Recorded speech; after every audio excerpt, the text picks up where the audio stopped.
Let's run it. Yo, we in here. Wagwan. It's your boy, brother Nooms, alongside. It's your boy TZ Day. Y'all know what it is. Yes, we back at you once again. Welcome to the Sports Time Zone Sportscast, number one sportscast out there. Only sportscast bring you two different generations of sports topics.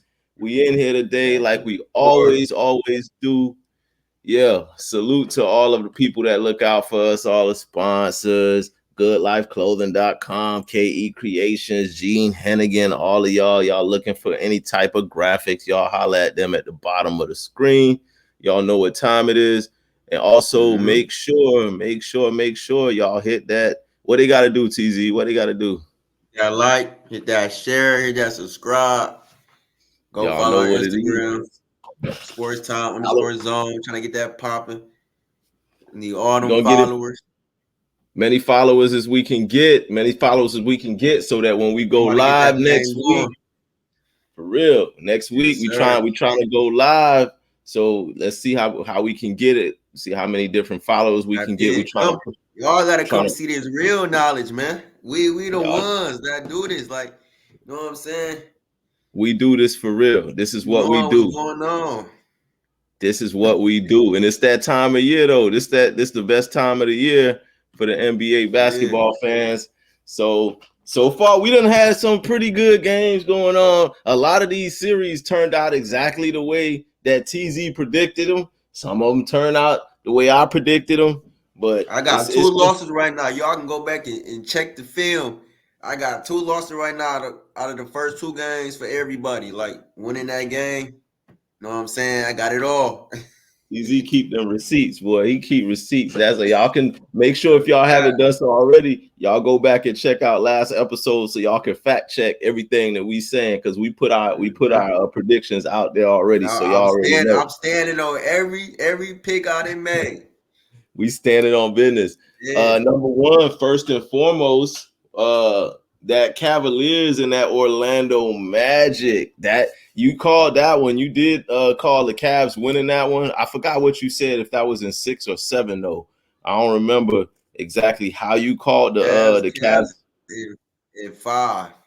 Cavs in 5. All right. Well, they well on their way. This is the first series we're going to talk about. So far, the Cavs up right now. They up 2-0 on the Magic. And I predicted the Magic was going to win it in the 7-game series. So it's still a chance for your boy, brother Noomsy, to come through with this. I still got a chance to salvage it.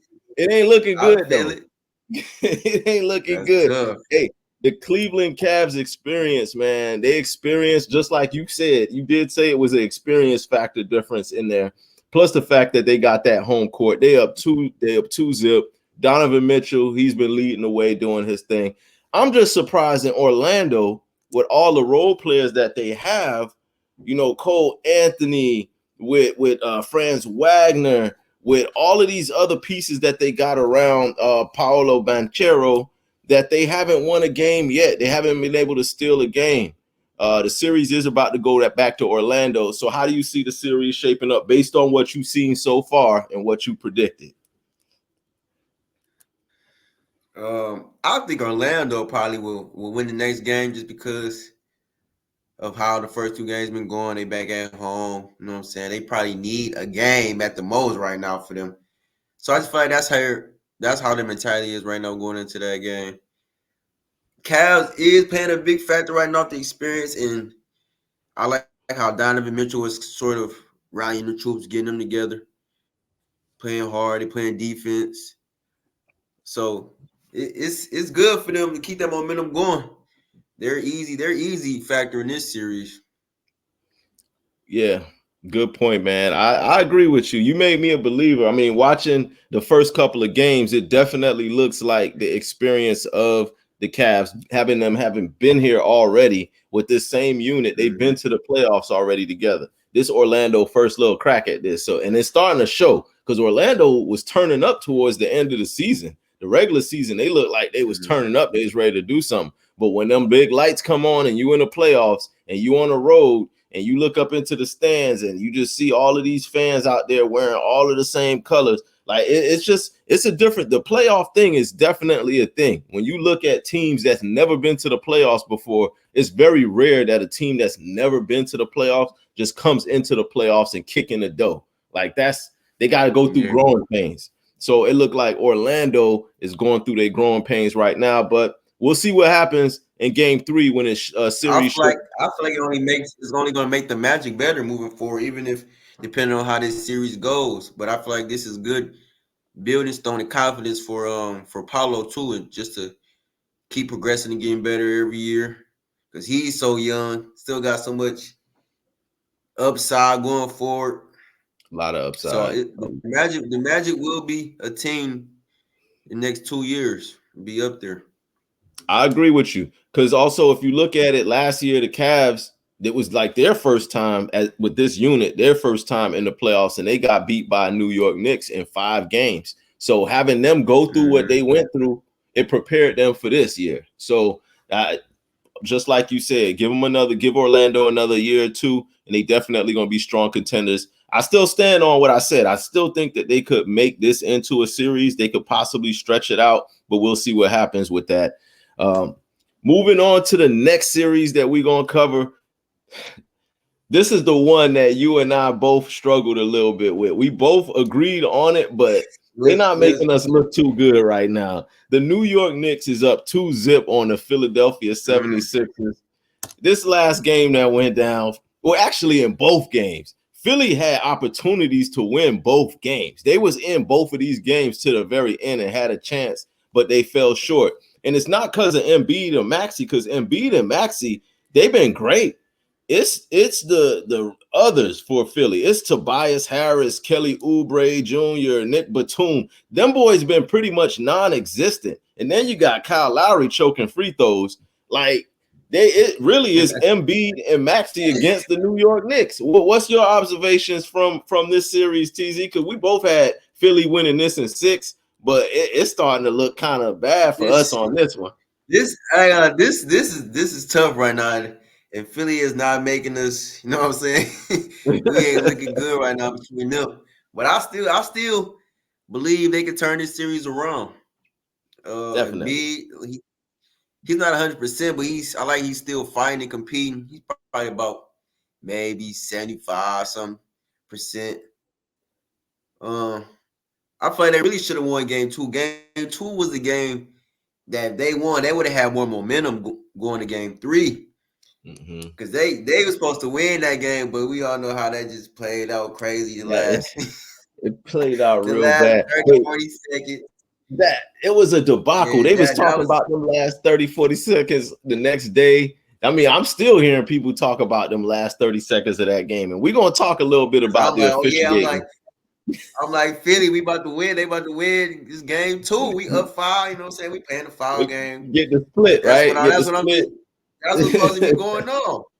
Yeah. Crazy. Yeah, man. I mean, I still got Philly in 6. Yeah, turn it around. Yeah, I'm not backing away. I ain't backing away either. I'm gonna stick with Philly in 6, but take nothing away from New York, man. Those boys, they grind to the very, very end of the game, and that's a mirror image of their coach. Coach Tibbs, he's a grinder. He's a grind kind of coach. So he's going to make sure he grind it out to the very end of the game. They play tough. They play physical. They get up in your chest. They do all of this other kind of stuff to make sure that they're in the game all the way to the end. So I want to give New York Knicks their props. Shout out to Kev. Shout out to Knicks and Ish. Shout out to all of y'all over on the other podcast representing New York Knicks. So shout out to y'all. Y'all boys doing y'all thing. But we're going to talk about that officiating a little bit later. That's all I'm going to say on that. I want to hear what you got to say because what's going on? Yeah. Wake up. You know what? Matter of fact, yeah, real spill. Hey, Kev, I need you in the comments. Right, I need you right now.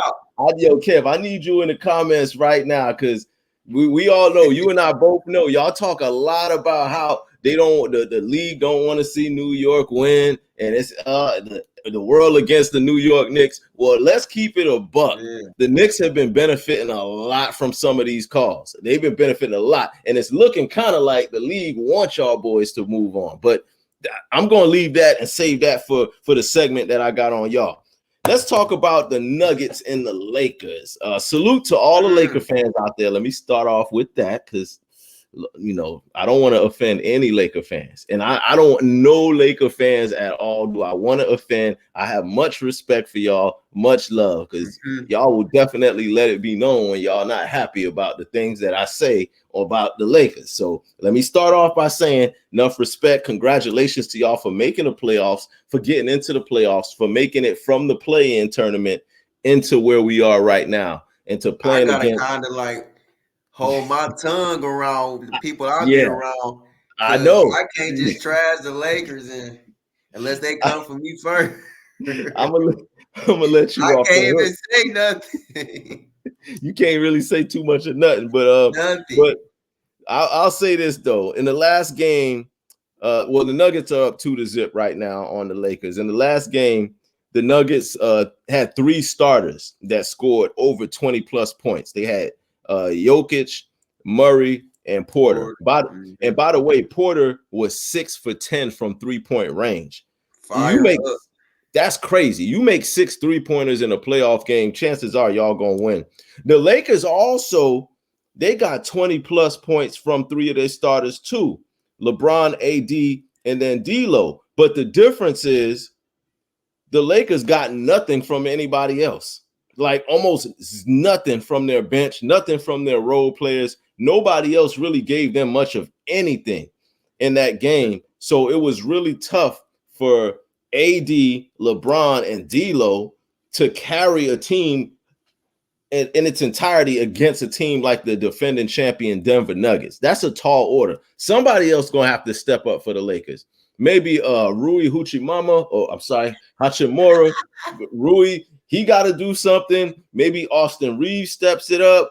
Maybe I don't know, Gabe Vince. Somebody for the Lakers other than AD, LeBron, and D'Lo have to show up for the Lakers to have a chance. So they can avoid getting swept. I don't want to see the Lakers get swept. I do not want to see y'all get swept. I hope they don't get swept. Oh yeah, you better hope. You definitely better hope they don't get swept. I hope they don't get swept because it's just 2 years in a row. That's what I'm saying. That's the point why they can't get swept. They can't by the same team. Yes. And then the same Denver Nuggets team, they swept the Lakers, if I'm not mistaken, in the regular season this year too. Like the Lakers ain't beat Denver in just period. I ain't even talking about the playoffs. Like 9 games, 10 games straight. They ain't beat, they gotta win this game going into LA. Game 3, you got the home court, you got Jack Nicholson, you got all the stars, you got Denzel Washington outside. You got everybody. Like that place is gonna be rocking, it's gonna be lit. Y'all have to take full advantage of that home crowd. And anybody of the Lakers role players have to step up and give us something. We want to make this a series, y'all. You know what I'm saying? So Lakers, let's see what y'all can do if y'all can pull it out. Y'all gotta put y'all capes on. Y'all, ASAP. Quickly. Staying over in the Western Conference, though, the other series that's out west that we had a chance to weigh in on was the Timberwolves against the Suns. The T-Wolves right now are 2-0 in this series against the Suns. Now, this is probably one of my favorite series right now. Like beside my teams, like just watching, like this series been entertaining. Just off watching Minnesota. It's a very exciting series. I thought personally this would be one of the best series as well. We know already how good Minnesota Timberwolves have been all year long. It ain't no surprise that they're playing this well right now. Yeah. But I'm disappointed in the Suns. Now, we all know the Suns bench is trash. Like, it's with the exception of Eric Gordon. The Suns bench, let's just keep it a buck. The Suns bench is not very good other than Eric Gordon. But I'm disappointed in the Suns. Bradley Beal, 14 points in this last game. Devin Booker, only 20 points in this last game. That's like 6-7 points under his average. Kevin Durant, 18 points? I had to look at the stat sheet again to make sure. 18 points. But as I'm watching this game. Oh, that's tough, KD. Hold on, that's not even the crazy. I'm about to go in on KD a little bit, man. Y'all excuse me. Oh, I've been waiting for this moment too, man. 18 points from Crazy. Kevin Durant, a two-time NBA champion and supposedly one of the greatest players that this game has ever seen. 18 points on just 15 shots. You only shoot the ball 15 times in a game like this? Nah, you got to be up in the 20s, 20-something shots, 30 shots. He needs to be jacking them up. Pause. But 15 shots is not going to get it. And then on top of that, you had the audacity to only shoot 0 for 2 from downtown. You only shot 2 3-pointers and you're Kevin Durant. And this is a playoff game of this magnitude. That ain't going to work. Suns are the midi boys. They all middies. What is this? All three of them is middies. They all middies. They all of them. I was watching this game, and as I was watching the game and I'm texting you, I'm like, yo, I see in certain situations where Kevin Durant, where a bucket is needed. There's a bucket needed. The game is still close enough, and they're still sticking in there. They just need a bucket to stop the run. And I see Kevin Durant running away from the ball. Like, no. I understand if there's a certain play that's called or whatever, you want to run the play and be in the flow of the offense. But no, this is a situation right here where your team needs you. They brought you to Phoenix to get them over that hump. These are the situations where you come to the ball and you demand the ball. He's running away from the ball, and I saw him just camping over in the corner by the three-point line, hiding. He's hiding. And you KD, you sitting here letting all the action go through Beal and Booker and Gordon, and everybody's touching the ball on the other side of the court, and you're Durant running to the other side, the weak side, standing there waiting for somebody to throw you the ball or just waiting for a last-second bailout or something like that. But that's not going to make it, KD. That's not why they brought you here. You out here making it look like you're the weakest link. You only put up 15 shots in a game like this. Some possessions, KD didn't even touch the ball. And I'm talking about crazy. Clutch. KD got to go get it at times. And that's what I'm saying. That's what you got to go get the ball. It matters. He did the complete KD, opposite. He got to have the ball. Especially if Booker ain't got things going, or Bill. KD, that next man. You got to run to the ball. KD should be the number one option. It should go through him first, and then if he's not going, then the other guy step in. I'm looking at situations where KD passed the ball off to Bill and then ran away from the ball. And I don't know if it's because Ant Edwards was cooking KD like a brisket in Texas. He was cooking him. He was cooking him. I'm talking about lining him up better than Nas Barber. He was lining KD up, cooking KD, and maybe that took KD heart. He put him in the blender. Maybe that took KD heart. Maybe it did because Ant was you notice when Ant was giving it to him, he was talking to KD too. He was talking to him. He was we coming. We here. I love the energy. Go at him. Oh man. I don't know what's going on with KD. Gotta pop it. All I'm gonna say is, KD, if you watching or if whoever knows KD and can get this message to him, boy, you better show up at home. You better show up in Phoenix. I expect from the jump, from the onset, you take the ball. I want going to the hole. I want to see the step back three. I want to see you leading the fast break, pulling up, taking threes. I want to see the Golden State KD. I want to see the Golden State KD. If we don't see that KD, Phoenix, y'all boys, how embarrassing would it be for Phoenix to get swept? How embarrassing would that be for this team? They get swept, clean the house. After 1 year. After y'all one and done together, we don't need to see no more. Like we had to buck up the whole. That would be so crazy. That would be wild if y'all boys, and that's kind of how it's looking though, because in none of these games, at no point of the game can we say that Phoenix had control of this game. Not game one or game two. There was no point of either game where they actually had control of the game. They were virtually playing from behind in both games. That ain't a good recipe. And then they gotta match Minnesota's physicality. Like they gotta play hard, more aggressive. Like yeah, elaborate a little bit more on that. That's how they gonna Elaborate more on that. What does it mean to play physical? Elaborate a little bit more on what you see what that means.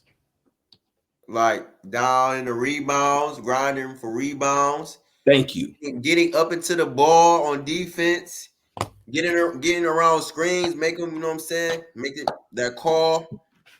It's ways like, and the team got to do it too more consistently. I feel like they got to. It almost looks like they're getting punked. It can't be individual defense. They have to come together as a team to play defense, especially against this team who's has some length. Minnesota is definitely more physical. They're definitely stronger. They're looking like they're bigger. Like they're imposing their will. Phoenix, y'all boys gonna have to get some toughness. Like I was telling you, it's really nobody on their team that I can look at and say this is a goon on their team. The closest thing they got to it is Nurkic. Nurkic is the only one that I saw who was down there beasting in the paint and who wasn't afraid of Rudy Gobert. He wasn't afraid of Karl Anthony. He was down there, he was mixing it up with him. I would say better, in game 2 than game 1, because game 1, oh yeah, no rebounds, none at all. Game 2, he came with it, but he came by itself because KD, Booker, or Bill, none of them boys really had the answer. Nobody had the answer. No. So they got to tighten it up, man. Phoenix, y'all got to tighten it up. We'll see what happens in game 3. I hope Minnesota don't sweep you all to the side.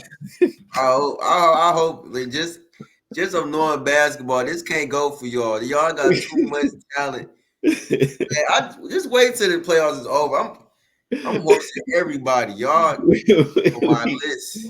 TZD making a list and he checking it twice. Well, I already know what's going on with these coaches, these players. Like, I'm about to put y'all on the list. Hey, yo, you put these cats on straight blast. All right, next series.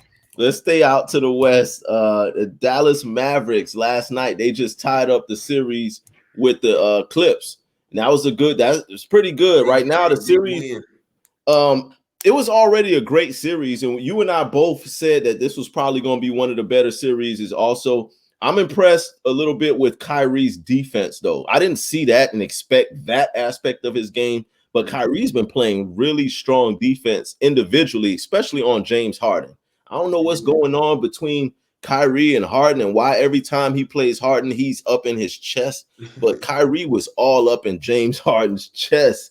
And I don't know. It's Kawhi returned. This is just his first game back in a while, and he gave us 35 minutes. So he should be pretty fresh. We should see Kawhi as the series progresses. Kawhi should get stronger and should be a little bit fresher. Luka is doing what Luka does, but Tim Hardaway Jr. got injured in that game, and he might miss some time. What's your thoughts of this series overall so far, the Mavs and the Clips? They tied up.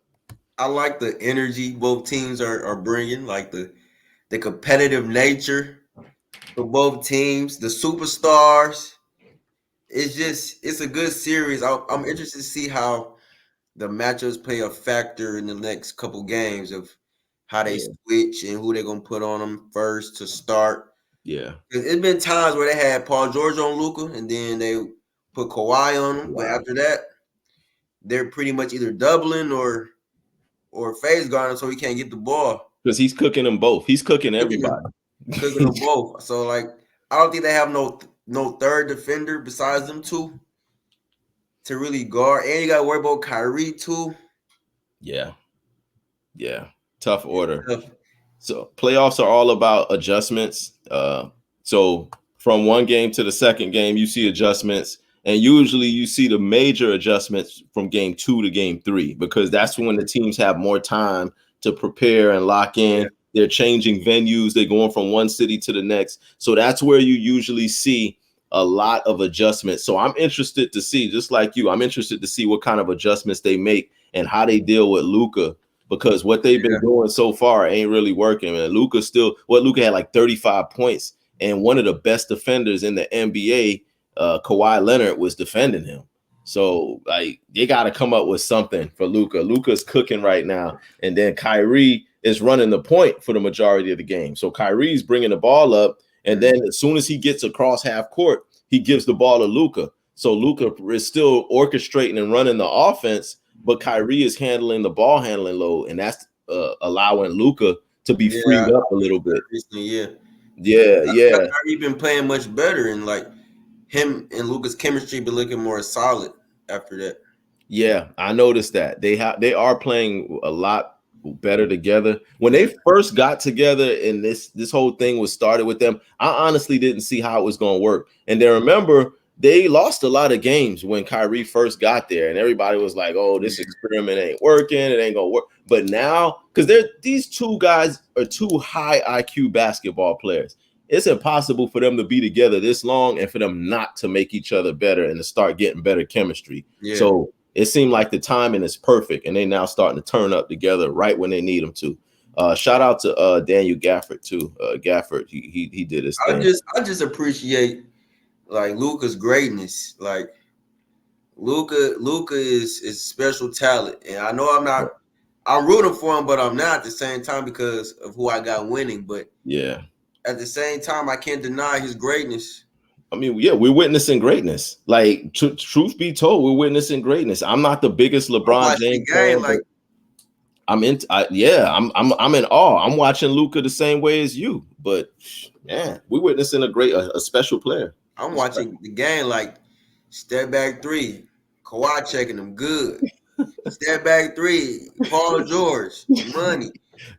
Oh, you want to put James Harden on me? Okay, step back three on him. Like Luka, it seems like the game has slowed down so much for Luka, and then in the playoffs, it slows down even more for Luka. So the playoffs, I think, is perfect. There's a perfect fit for Luka's game and the way that he plays. It's a half court style game. It's a walk you down type of a pace. You know, you have to be very smart about who you throw at him. But again, it doesn't matter. From the outside, from the mid range, from the inside, Luka's a threat anywhere on the court. From anywhere that he's on the court, he's a threat to either score the ball or make a crazy play. And that's why it's so tough to check him sometimes too, because I feel like his playmaking is another part of how he can put the defense at chances. I'm thinking like how to guard him because how he's playing.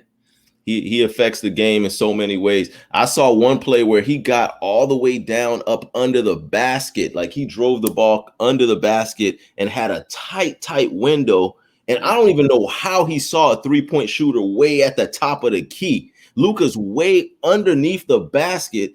There's an open shooter way at the top of the key, the three-point line, and Luka throws a no-look pass from under the basket to the three-point line at the top. How? Yeah, like even when they showed it in slow motion, I was like, how did he see that? That's like, crazy, man. So yeah, man, I'm glad I'm here for it. I'm glad I'm witnessing greatness. I'm enjoying every bit of Luka Doncic. The next game it goes down to Dallas, so it's Texas. Here they come. So yeah, this is gonna be a really, really, really good game. I'll see how that game plays out too. Crowd is gonna be crazy. Those Mavericks Dallas crowd they be turned too. They be turned, they be drunk, turned, all of that. So shout out to all my folks from D-Town in Dallas. I see y'all. Y'all got y'all got a treat coming y'all way for game 3. Make sure y'all show up. Now this game, this next series, it's a little personal for you because we just watched last night. Was it last night? Your Milwaukee Bucks take an L to the Indiana Pacers. Indiana ties up the series 1-1. Giannis is still out, so you got to take that into account. I had Milwaukee winning this series in 6 games. That's barring that Giannis does come back for game 3, which I'm assuming that he will be there, but we don't know. What's your thoughts of this series? How you feeling so far about the series? I like how it is right now. It's tough because I expected us to win game 2 as well. But we always can take a split right now. Going to Indy, I think it will be a big test for us, but we can pull it out because we have the better team. Still, even without Giannis, I feel like we gotta come more together, which we are. We're playing hard. But I think others have to step up too in terms of Dame. Besides Dame, Lopez been playing well. I feel like Portis just had an off game yesterday. To me, he was Yeah, getting the shots that he normally gets, and that he makes too.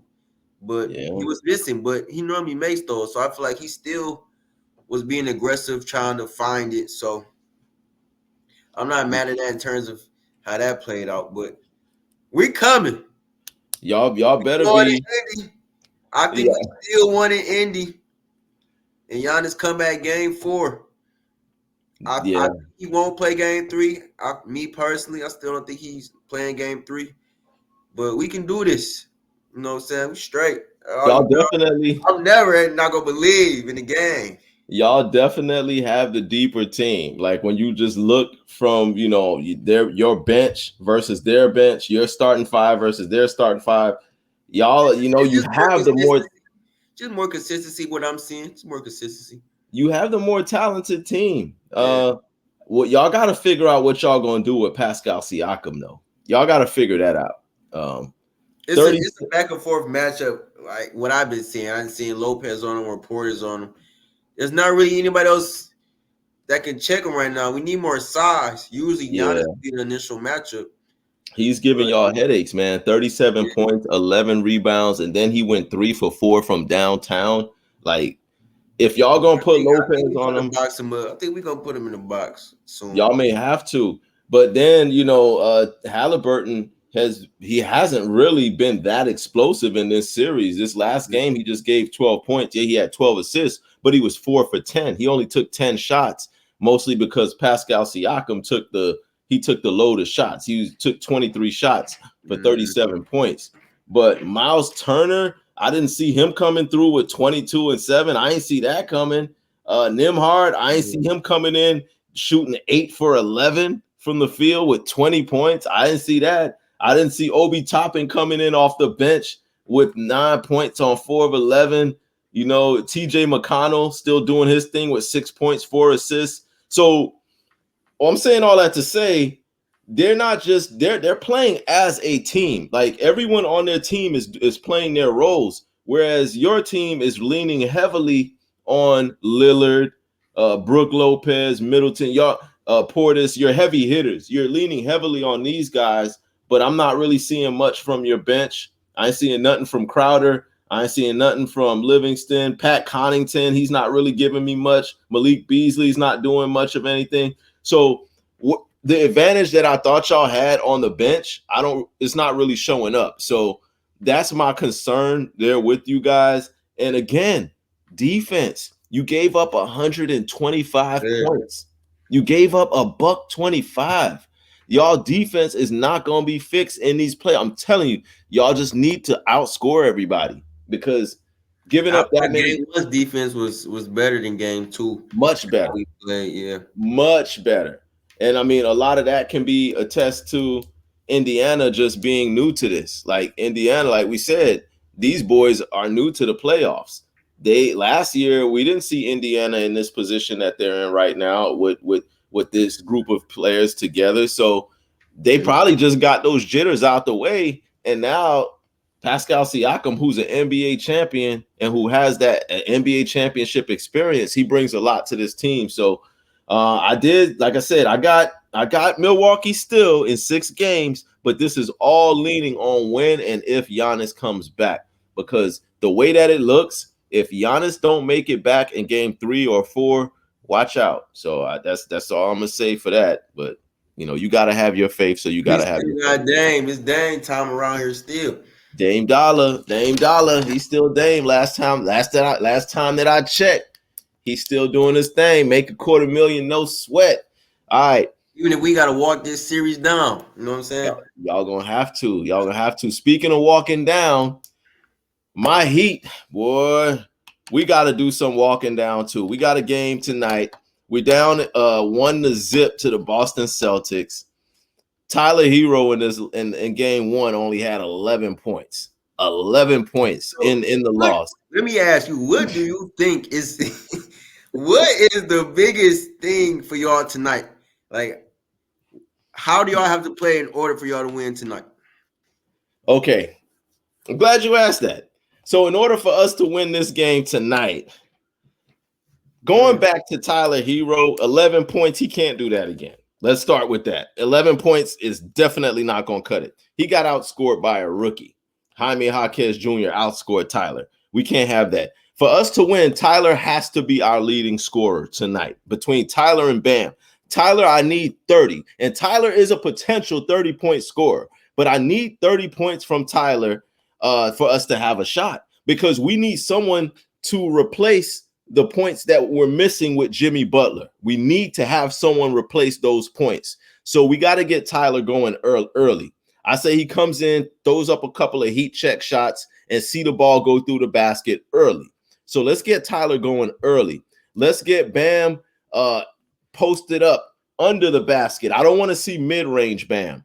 I don't want to see three-point shooting Bam. I don't even want to see the point center Bam. I don't want to see that. I want to see back to the basket, Bam Adebayo backing them down. Show me some spin moves. Show me some blenderism. Show me some barbecue chicken. Bam, put whoever is on your back in the slow cooker. I need Bam to be a low post presence. So Tyler on the perimeter. Bam needs to be a low post presence. And then we need somebody, one of our role players. One of the things that I always brag about my team is that we have some of the best role players in the NBA. I need one of these role players, whether it's Duncan Robinson, whether it's Caleb Martin, or whether it's the rookie, JJ. I don't want to rely too much on a rookie because he's a rookie. You don't want to ask a rookie to do too much in the playoffs. But one of these guys, I need one of y'all boys to give me 20. If I can get Tyler Hero for 30, and if I can get Bam with 20 and 10, and then one of those others to give me 20, I think we have a really good chance to win this game and take the split back to Miami. But it's imperative that we don't have the ability to have Bam have an off night and Tyler have an off night if Jimmy's not there. Terry Rozier may be back for the game 3 that's in Miami coming up, but this game tonight we don't have Terry Rozier. So that's more scoring that we're lacking. So 30 points from Tyler, 20 from Bam, and 20 from one of the other role players. And then I see us having a chance to even this thing up. If not, then it's going to be a long flight back to Miami. It's going to be a long flight if we go down 0-2. And another thing, I heard that we was in the club in Boston after game 1 partying.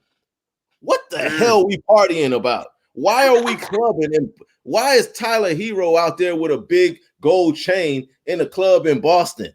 Like he white boy Rick from from Detroit or something like that. That smells not focused basketball at all. And for a team coached by Coach Spo, I'm surprised he even allowed that to happen. No wonder Jimmy fired on you on the bus. I could see why it was. But anyway, let's see what happens tonight's game. I still got my Heat winning this and going back to Miami to win one more so that we can cover those 2 games. Because I did pick Boston to win this series in 6 games. But we got to get these 2 games at least. And if we can build off these 2 games, then y'all can make me eat my words for going against my own team. So work with me on this, Heat. Work with me on that.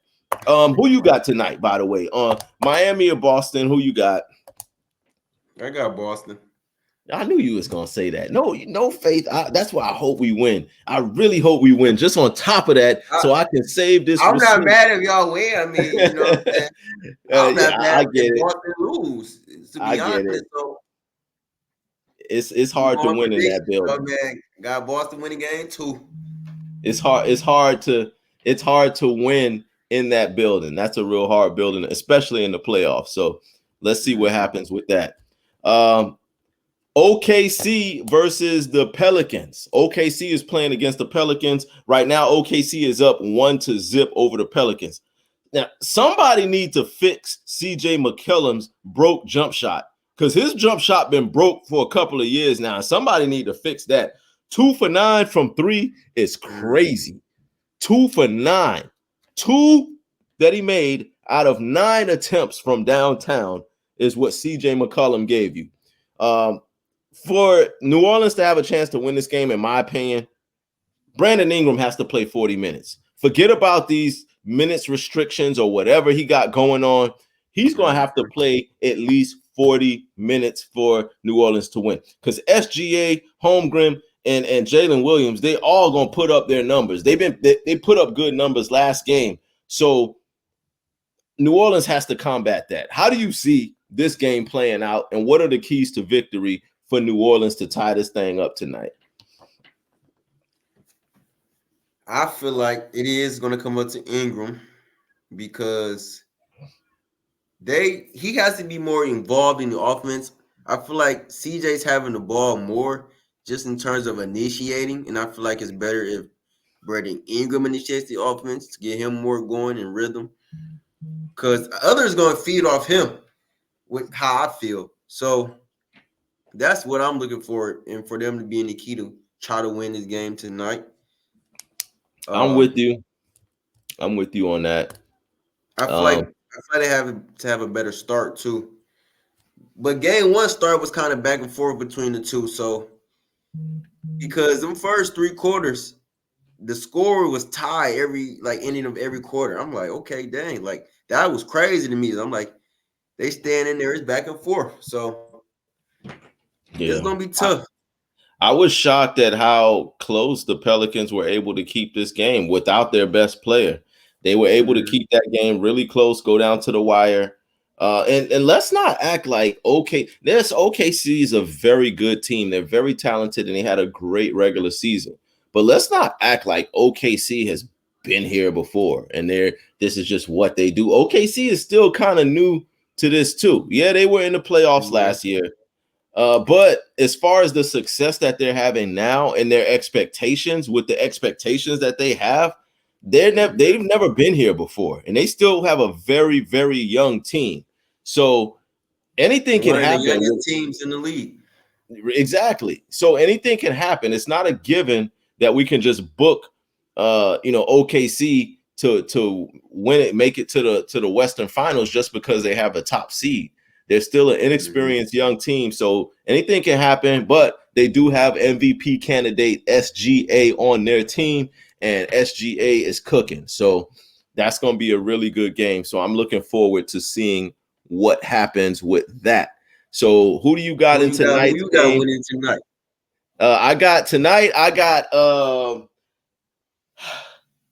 I'm going with OKC again. I'm going with OKC. I just seeing it being too tall of a mountain for New Orleans to climb with CJ McCollum not playing as well as he should be playing, and with Brandon Ingram still kind of working his way back into his groove.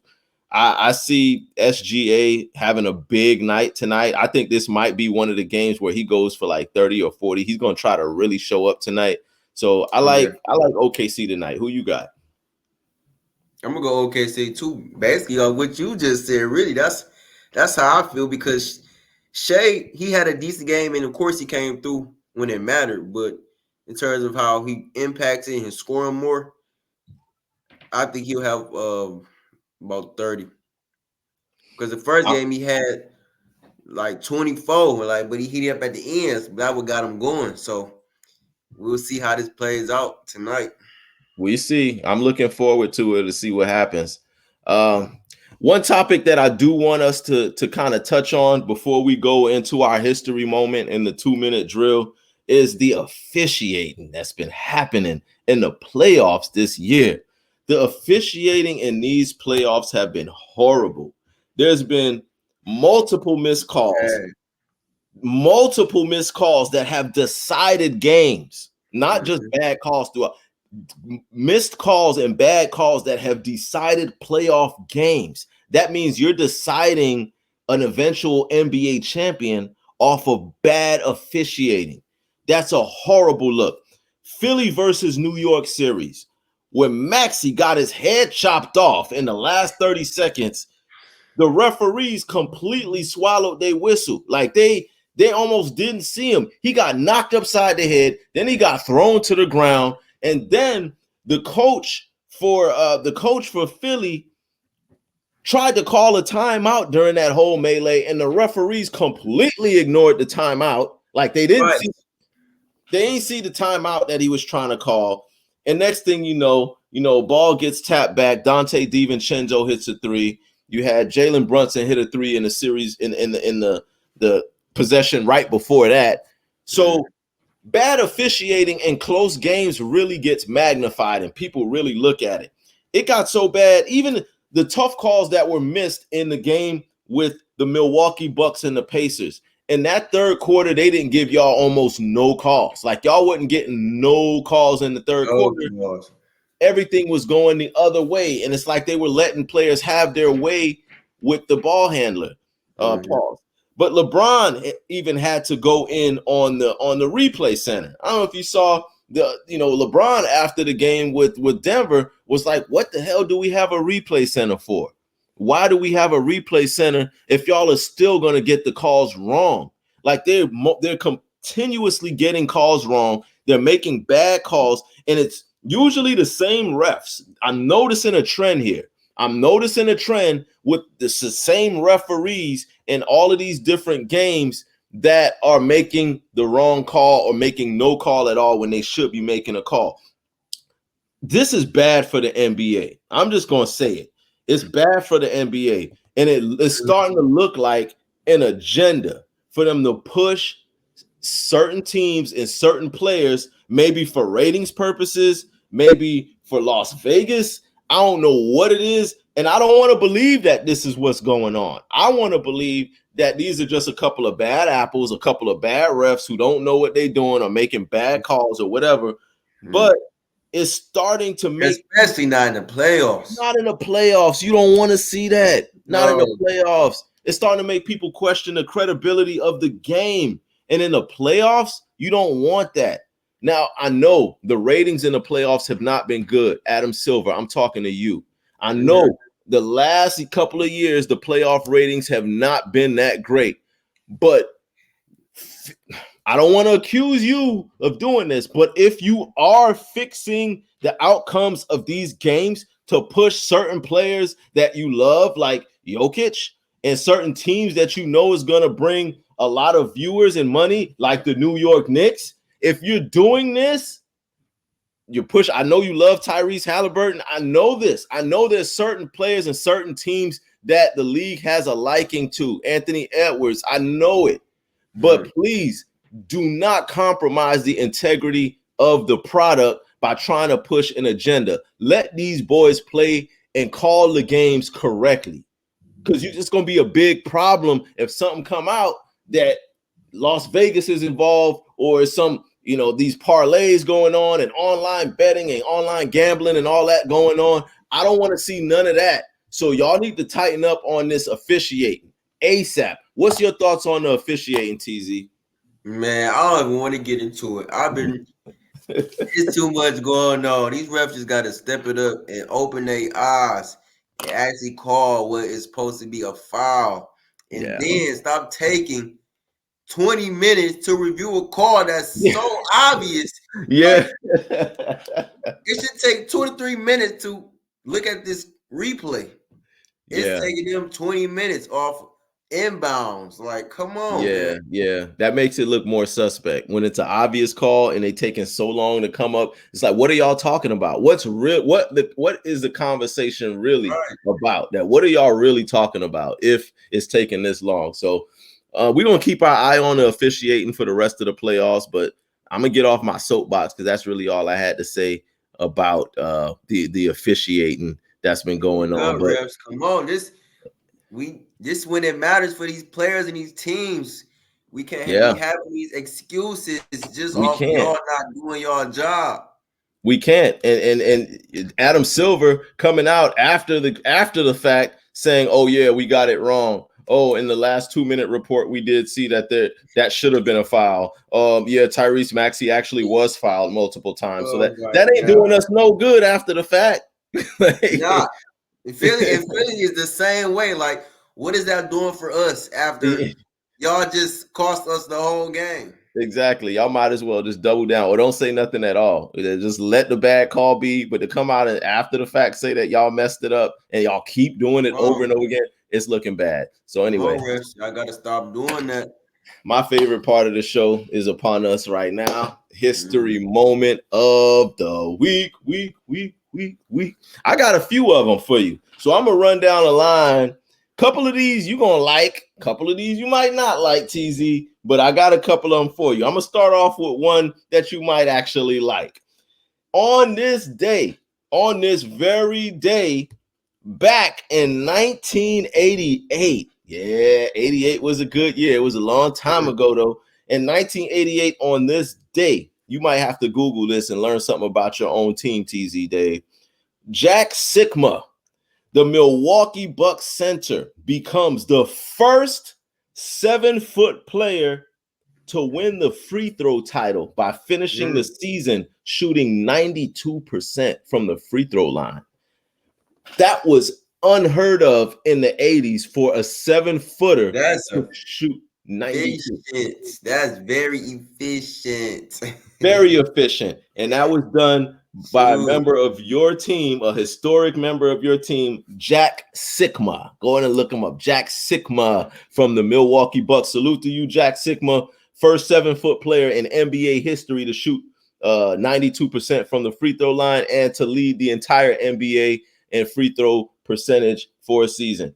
Also, on this very, very, very, very same day in 1994, a few years later, I know last week we talked about David Robinson from the San Antonio Spurs. David Robinson also shows up in the history moment of this week as well, because on this very day in 1994, David Robinson won the scoring title. But the way that he won it a lot, and I remember because I watched this game. I ain't gonna say that, give it away my age, but I watched this game as a kid, and I remember it. David Robinson and Shaquille O'Neal were 1 and 2 for the scoring lead, for the scoring title for that season, and they didn't like each other. Also, by the way, Shaq and David Robinson to this day still don't like each other, but they were right there neck and neck. Shaq had a slight edge by like maybe 0.2 points over David Robinson. But on this day, the San Antonio Spurs made a conservative effort to get the ball to David Robinson. David Robinson ended up scoring 71 points in the final game of the season. 71 points in a Spurs road win over the Clippers, 112-97. Thus, by scoring 71 points in that game, he edged out Shaq by 0.5 points. Shaq finished the season averaging 29.3. David Robinson, off of that 71-point game, he ended up finishing the season averaging 29.8. So that's the closest margin that we've ever seen in a scoring title battle.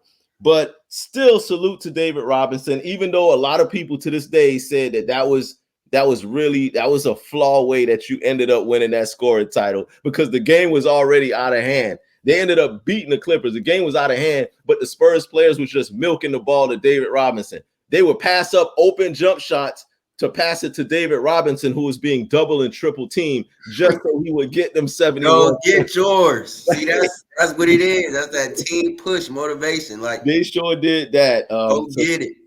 Salute to David Robinson. Also on this very same day in 1995, Coach Lenny Wilkins becomes the all-time NBA leader in wins for a coach with 968 wins in 1995. So Coach Lenny Wilkins, who used to coach the Atlanta Hawks, he also coached several other teams in the NBA. I just know him notably from the Atlanta Hawks. Salute to you, Black coach, African-American coach, wins the NBA leader in coaching wins with 968 wins on this very day. Also on this day, 1994, a lot happened in 94. Mahmoud Abdul Rauf, formerly known as Chris Jackson, changed his name to Mahmoud Abdul Rauf. He changed his name because he became Muslim. And when he became Muslim, he also found this unbelievable shooting stroke. He finished the season with an all-time second place free throw percentages in a season with 95.6% free throws. 95.6. The highest that we've seen Steph do is about 92. So imagine Mahmoud Abdul-Rauf shot 95% free throws for the season, and he shot over 400 free throws that season. Just so y'all know, like, oh, well, maybe he only shot like 10 free throws. No, he shot like close to 400 free throws, and he averaged 95.6, one of the best shooters that this game has ever seen.